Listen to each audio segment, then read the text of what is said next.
Hello guys! Good evening! Welcome back to my YouTube channel. So ngayon guys ay magluluto ako ng pasta al forno para sa aming dinner for New Year.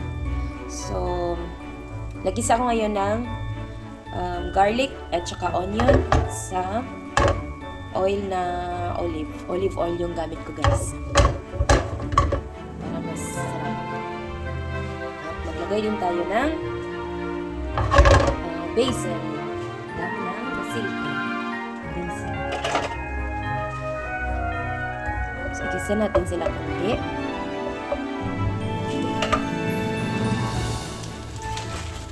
So, medyo nagisa na siya guys. Ilagay natin ang ating ground meat na beef yung pinili namin guys. Yung giniling na beef.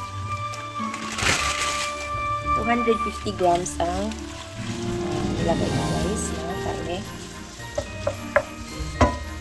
Pwede din guys na gumamit kayo ng mix na karne ng beef at saka pork. So dahil hindi ako kumakain ng pork, beef lang yung ginagamit ko ngayon. So tanggalin ko yung garlic guys. Kung gusto nyo na iiwan yung garlic, okay lang. Pero mas prefer ko na tanggalin ang garlic. So hayaan natin na maluto ang ating karne. Maglagay din ako ng carrots guys. Kasi masarap din pag merong carrots yung yung sauce natin. Ngayon guys, ilagay na natin ang ating tomato sauce.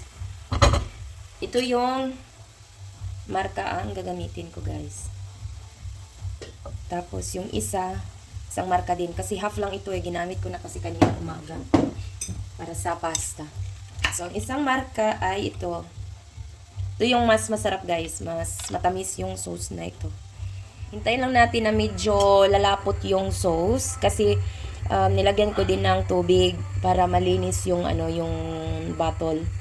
Kaya pag medyo na malapot na yung sauce natin kasi napaka niya diba liquid na liquid siya. So, mamaya tignan natin at saka ilagay natin sa ating pasta.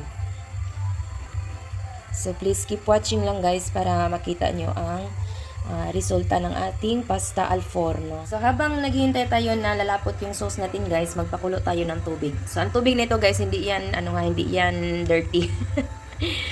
Kasi kaninang, guys, tanghali, nagluto ako ng pasta. So, hindi ko tinapon yung tubig niya.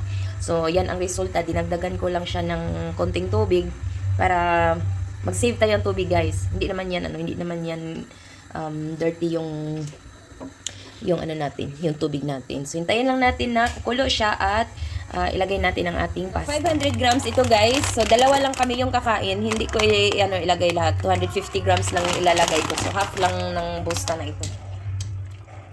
So, tinanggal ko yung ibang sauce guys. Kasi marami yung ginawa kong sauce. At kunti lang yung pasta na lulutuin ko ngayong gabi. So, ito yung sauce na tinanggal ko guys. Nilagay ko siya sa empty bottle. Sa honey ito guys na bottle. Ayan. Para sa next na magluluto ako ng pasta, pwede ko na siyang magamit agad. So, para mas masarap yung sauce natin guys, yung pasta al forno, maglagay din tayo ng mozzarella. So, yung gagamitin ko ng mozzarella guys, mozzarella di bufala. Yung bufala yung Carabao.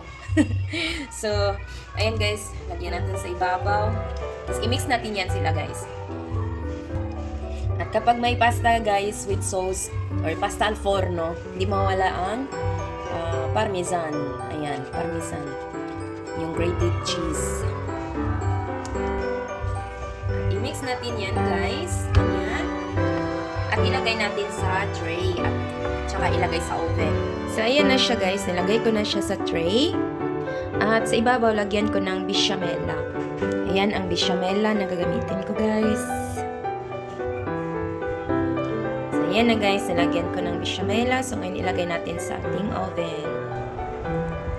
So, ayan na guys. Nilagay ko sa oven at nilagay ko sa 200 degrees Celsius para madali siyang maluto.